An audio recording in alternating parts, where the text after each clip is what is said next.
Welcome everybody. My name is James. I've been reselling on eBay for over 20 years. I sell over 2,000 items a month. So during this video, make sure you comment below on your favorite item sold. Don't forget to like, subscribe, and all that jive. And let's get to pulling some orders. What's going on, everybody?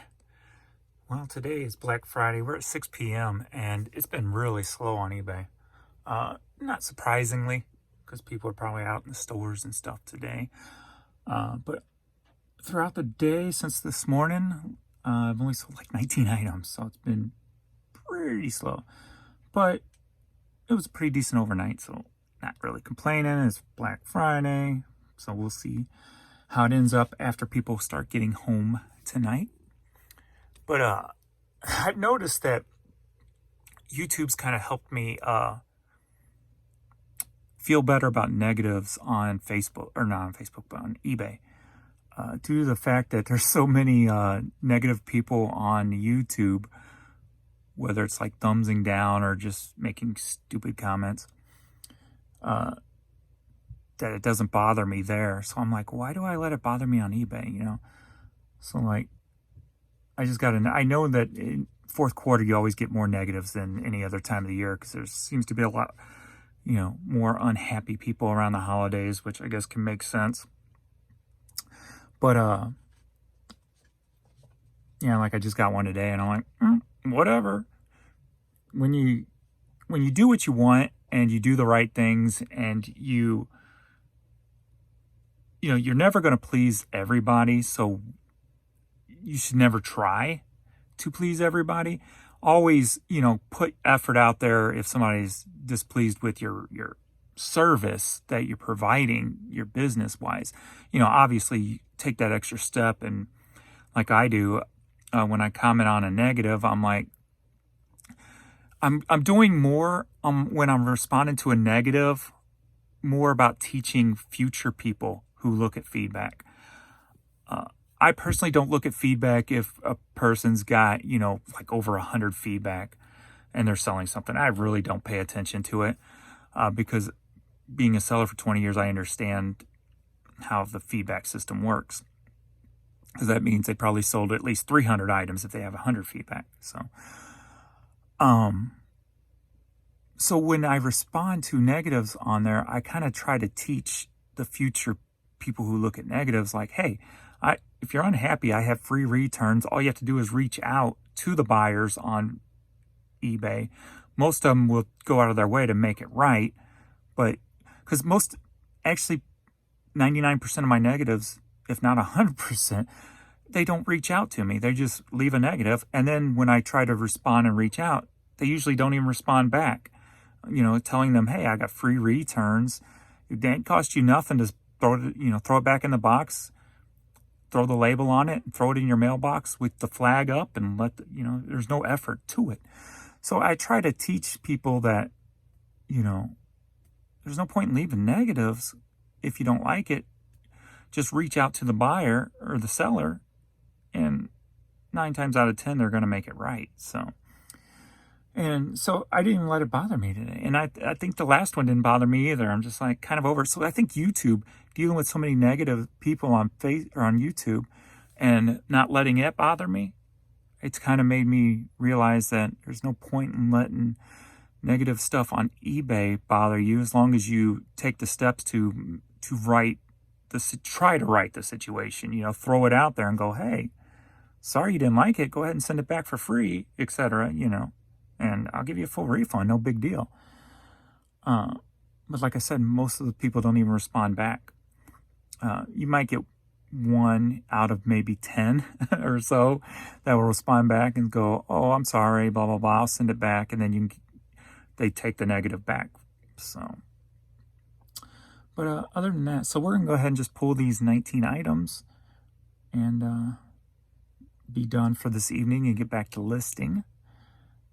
And I'm redoing my layout in my office, where before, if you see behind me in the office, I had all that stuff that's not listed. So I'm working on, since I'm not buying really, and I don't have a lot of crap coming in, I can just start, I'm starting to hit that stuff and get it listed finally. I'm not backing up. So I'm making all those totes in that room listed material, like almost like a new arrival. So what I'm doing is going through that. I'm going to get all that stuff listed. And then when all those cubes are full, I can go back and start at 1. And then if there's anything left in 1, by then I can bring a tote from down here upstairs and fill it. And then I might lower the price and things like that also. And then that gives me a chance too, when I do put it in a tote down here, I get to go through that tote, make sure there ain't any dead merchandise in it, or something that's been sitting so long, maybe I need to reduce the price there. So kind of a maintenance thing. So I'm going to try that. And as weird as it may sound, one of like the steps and kind of a mental block for me is bringing items down here to find a place for them.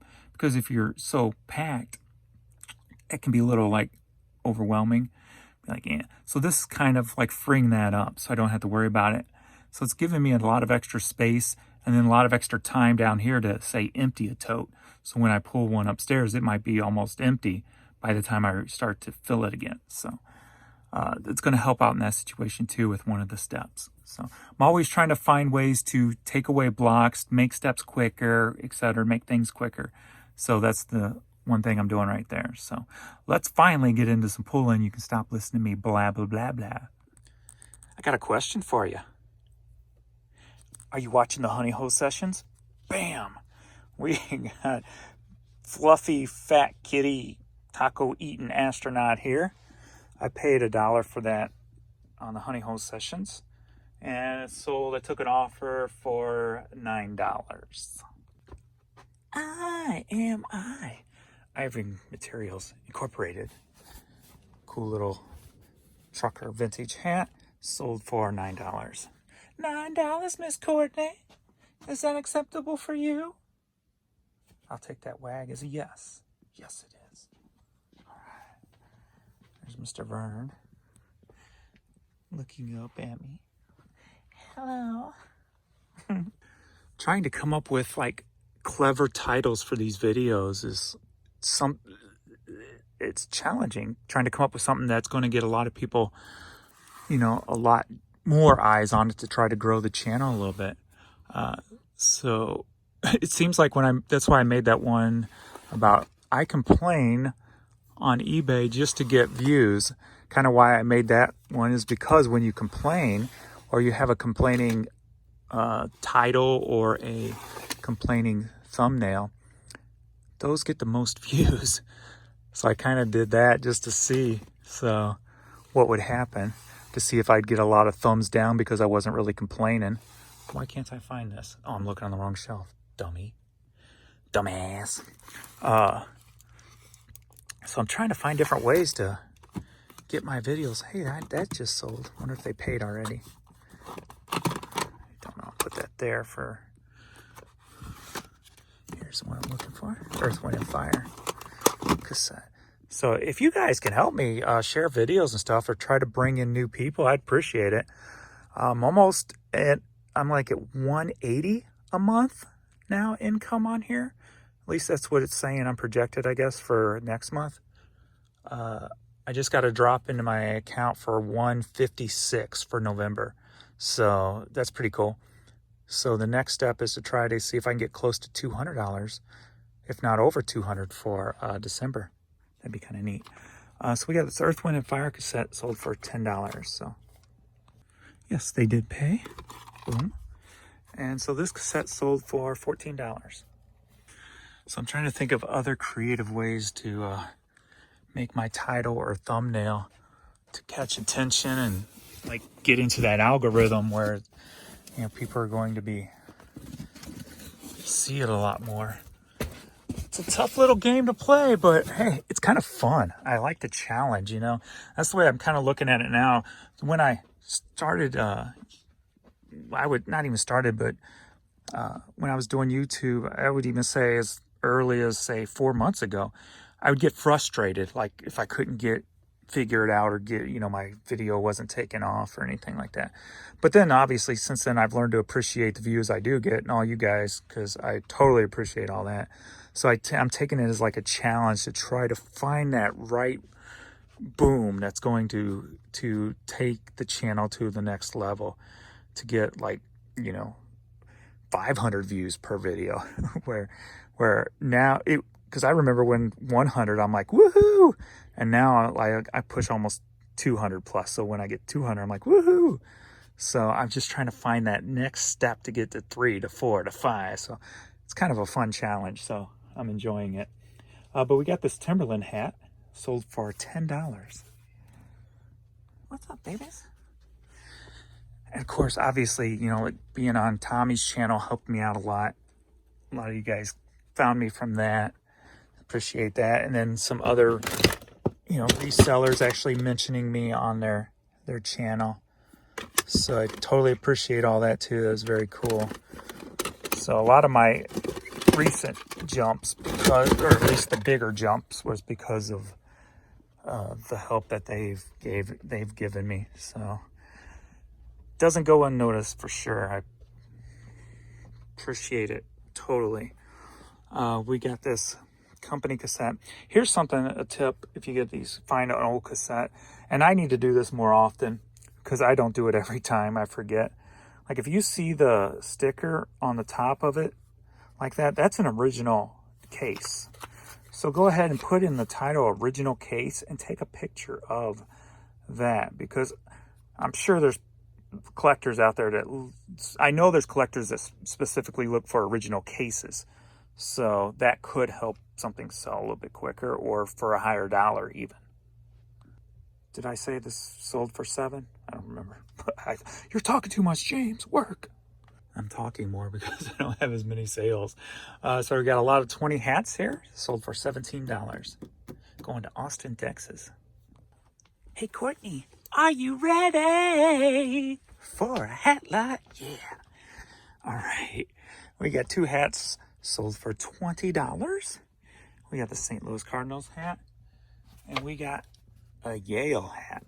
2 hats going to Louisville, Kentucky for $20. We've got a George Strait cassette lot.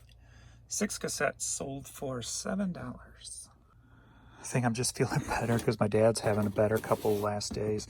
He's been having a rough time.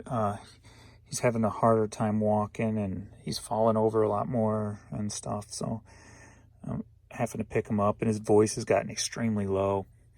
And that's probably the thing that bothers me the most, because it's constantly in my face when I'm talking to him, how low his voice is now. But he was at the point where, like, he was sleeping 20 hours a day. He's just so weak. But the last 2 days he's been staying up. He stayed up past 7 p.m. yesterday and actually got him to eat something. So he ate some turkey and that. Whereas a few days before, he didn't want to eat nothing. And today it's 6 going on 6:30, and he's still up watching TV. So that's good too. Even though I don't think he's eaten anything today. Everything I've offered, he's turned down. And I don't recall seeing him going in and getting anything. So that worries some too. But if you're unaware, he's got COPD because he's smoked most of his life. For the last 25 to 30 years, he's been carrying around an oxygen tank 24/7 oxygen. So his lungs are getting worse and worse over time because it's not reversible. And he's just having a hard time breathing now and what have you. Even just going to the bathroom, he has to stop and sit and catch his breath before he can walk back to his chair. So we're getting into those final stages. How long it lasts from here out, I don't know. He's a stubborn guy, so it could go on a while. So he don't give up. So that's good. But the last couple of days, he's been at least staying up later. So I'm feeling better. So I'm just in a happier mood. But this album sold for a quick $5. Can I help you? Look how cute he is. Look at that. What a goofball. Yes, you're cute too. What? I've given you teas. I've taken you out. I've fed you. I don't know what you want right now. You gotta go pee-pee again? What are you trying to tell me? This hat, Chance, since 1912, sold for $6. Let me go let these kids out again. Okay, Arnie Hartman and his accordion, and it is autographed. Going up to Canada, sold for $24. You guys fine now? Huh? All right, US Open 2020 winged foot golf hat, sold for $10. All right, we got this Nike Sphere Dry Boom women's t-shirt, sold for $7.50. The boys are happy. They didn't get a PS5, but he was able to get the new Xbox, so they're good. They're happy. They got they were able to pick up one of them, so that's cool.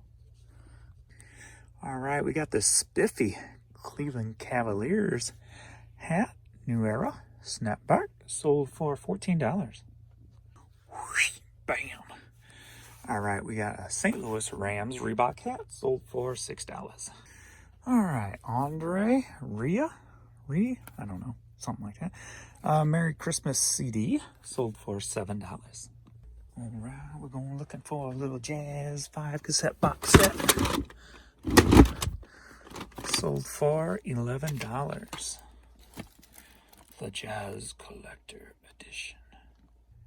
We got Full Devil Jacket, a wax box CD, going to Australia for $10.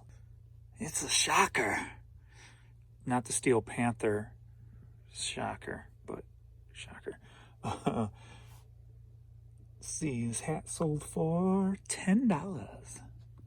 Hey kids, are you ready to go upstairs?